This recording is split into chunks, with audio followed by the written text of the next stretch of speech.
Hey, Bob here.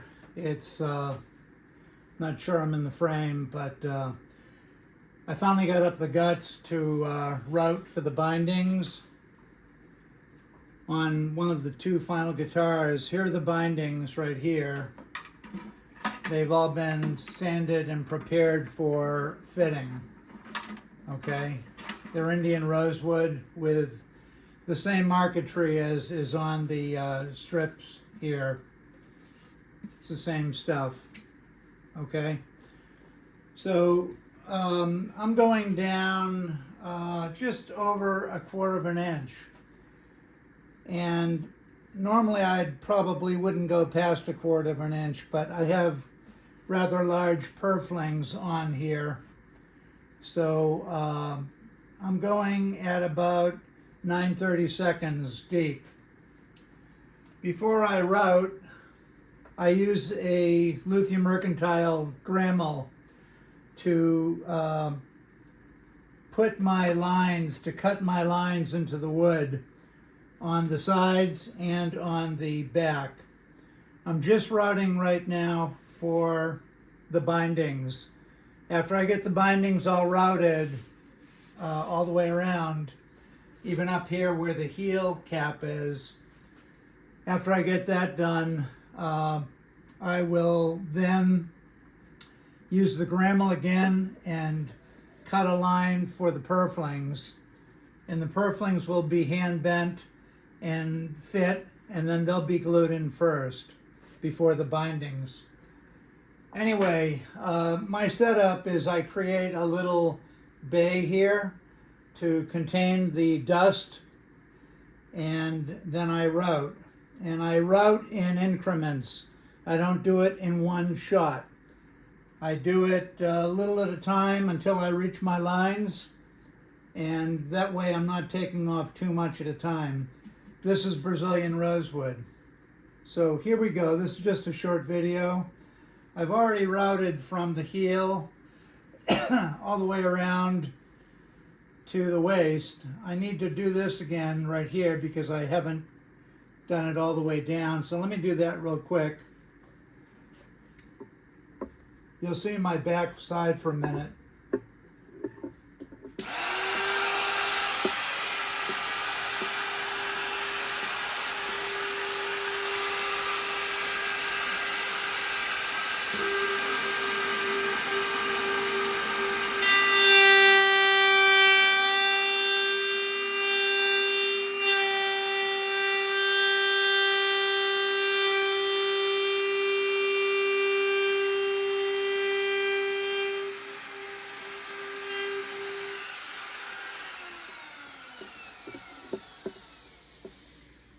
Okay, so I had done it once, but I never push it all the way in the first pass.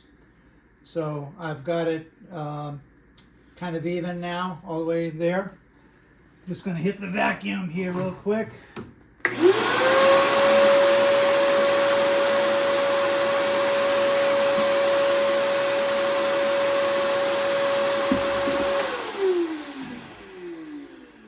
Make sure there's nothing sitting on the top or the side, any dust. I also dust off. I use a Ryobi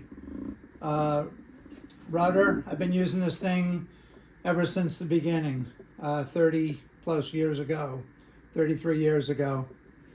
I have a straight bit in it, and I use this little device which makes all the adjustments for me. So I'm going to cut this part here now. Get some air protection.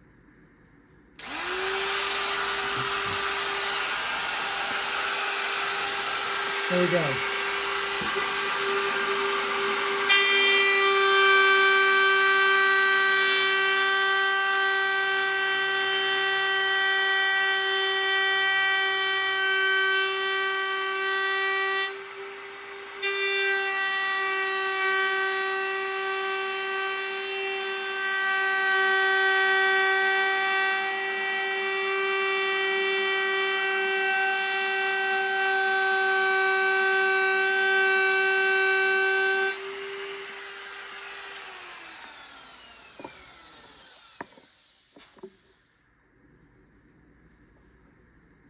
So the bit that I'm using is a straight bit, carbide tipped. It's a quarter of an inch.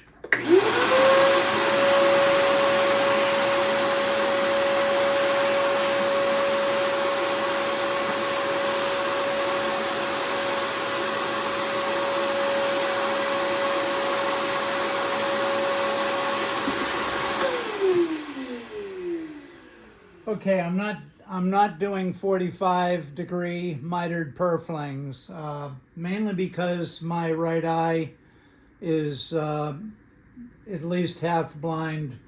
So I'm going to keep it in the Hauser way, the way I learned from Manuel Velasquez. I do it both ways sometimes, but now I'm going to do it this way, just because of my lacking eyesight. Okay, second pass.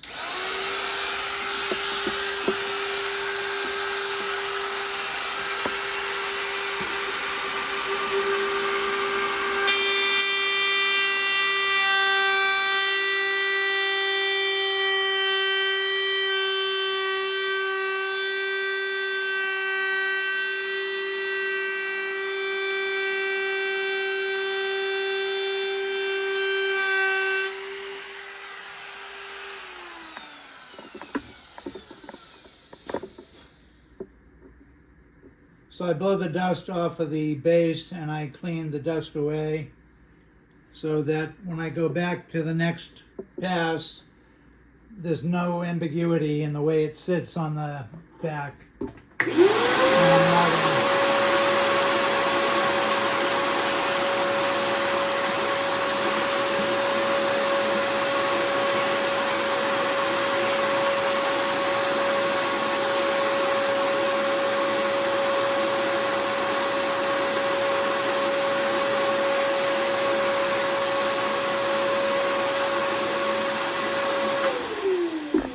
Okay, I'm going to cut this video short, but I'll flip the form around and do the other side, okay? The same thing.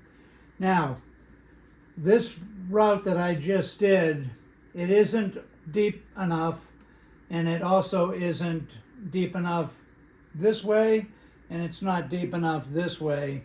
Little by little, I'll get it to where I want it, okay? I will also take the binding, which is right here, and I will hold it in place just to help my mind see how it's fitting, okay? And obviously the binding is very proud of the side still, and it's not deep enough, but it's a start. And that's all I wanted to show you. Keep in mind, I will get it until the binding fits perfect all the way around, okay? I will even do the handwork necessary up here because you can't get the router in there. And you got to trace it with you got to cut it with an X-Acto knife or a scalpel, and then you got to hand chisel it away. And it gets a little tricky, but I think I'm capable of doing that. But this is just the first cut. The line from the Gremel, this thing, there's a sharp blade in here. The line from the Gremel is really just to visualization. So I know when I get to the Gremel line that I'm getting really close. The Gremel line isn't exactly, it's a little bit under what the final line is, but the Gremel line gets me close, and I know that when I do hit that line or get close to it, I'm almost at my final measurement. I'll also continually check the depth that I want. It's a personal taste. In my case, I want a depth of 9/32. I'm usually, though, a little bit less than that, 1/4 or even 7/32. But because this purfling is a little bit thicker, a little fatter, it requires a little more room, and I still like to have enough binding so that it looks right. On the other token, I don't like too much binding. There's a certain level that I like, a certain height. And it's not all numbers, a lot of it is visual with me. Now keep in mind there isn't going to be any 45-degree miters in the purflings here on the back or at the tail inlay. It's going to be like a Hauser, like a Velasquez, like many Desmonds, where there isn't going to be 45-degree cuts, okay? And I used to do it quite often. And I remember Manuel Velasquez asking me one time, Bob, why do you go through so much work? Why do you do those 45-degree miters? And I said, because it shows my craftsmanship. And he said to me, too much work, right? Well, about 2 or 3 weeks later, what's Manuel Velasquez doing? He's trying 45-degree miters. And actually, he did a horrible job and failed, and he had to cut them out and do it his normal way. So it's not as easy as some people think. And the other thing is, if you're doing 45-degree miters on the purflings, they need to be perfect. If they're not perfect, then you shouldn't have done it. It's better to have a nice clean line that's not 45s done improperly. You don't want to have a bad 45 miter, because it's better to not have that at all than to have a bad one. You don't want anybody to even recognize, even though the miters are there and they're really nice, still, nobody will see a good miter, but everybody will see a bad one, okay? And so I'm 70, almost 72. I have about 30% vision in my right eye. It's very hazy and cloudy. That's because I had brain surgery to remove a brain tumor. Thankfully, it was not benign, it was not malignant. But in any case, rather than push the capabilities of my eyesight, I decided just to do it in the Hauser way. It's easier. I'll be the first one to admit it. And I'm trying to get these last 2 guitars done. And I've already proven my craftsmanship through the years. So I don't have to, it's like the Beatles don't have to write another song to prove to me that they were a great band and that they wrote great songs. I've already proven I can do craftsmanship. I'm going the easy way this time to get the project done. And yeah, so that's it. Routing for the bindings and routing for the purflings, and I'll take you along for the rest of the ride. Not because it's particularly exciting, but it's always nerve-wracking to route your beautiful work, because one mistake and you can really ruin your day, okay? Another thing I do, just lastly, after I route, even here, there's a lot of fuzz, and I like to just lightly knock that fuzz off with a little edge of sandpaper. I like to get rid of that for the next. I'm doing a very light 150 grit paper, and this is double-sided.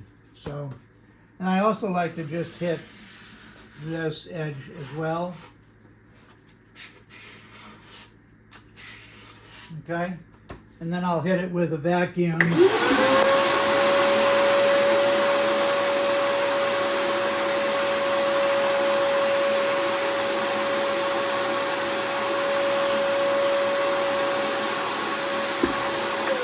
Now, as I get closer and closer to my final dimensions of this cut, I will start to get more particular with my sandpaper.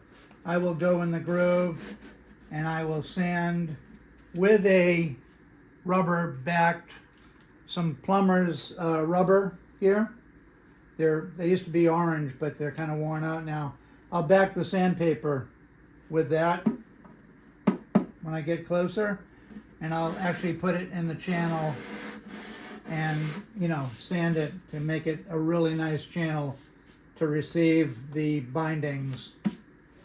I have a ways to go here, but it's a start, and there is a channel now to put the binding in. It's not deep enough in either direction. It's not deep enough this way, and it's not deep enough this way yet. But as it gets closer, I will get more persnickety about it. But right now it's just a rough fit. And now I'm going to flip the guitar around in the form. I'll just flip the whole thing around and finish what I just did on this side. After that's done, I will sand it just like you saw me. I will sand it a little bit just to smooth everything out. And before I make an adjustment to the router, there's two adjustments I can make. This wheel, I can loosen this and turn this wheel here, move the roller this way, thus allowing more cut. I can also take the bass and lower the bass this way with this wing nut. So little by little, and it's not, for some guitar makers, it might be one pass, but for Bob Desmond, I do several little passes until I get to where I'm going. I've got a lot of hours into this guitar right now, and I'm not going to screw it up by being impatient at this point. Okay, Bob checking out. It's Wednesday, I think it's the 21st. Yeah, it's, it's the 20th. Wednesday, the 20th of May, 2026. Have a great day now.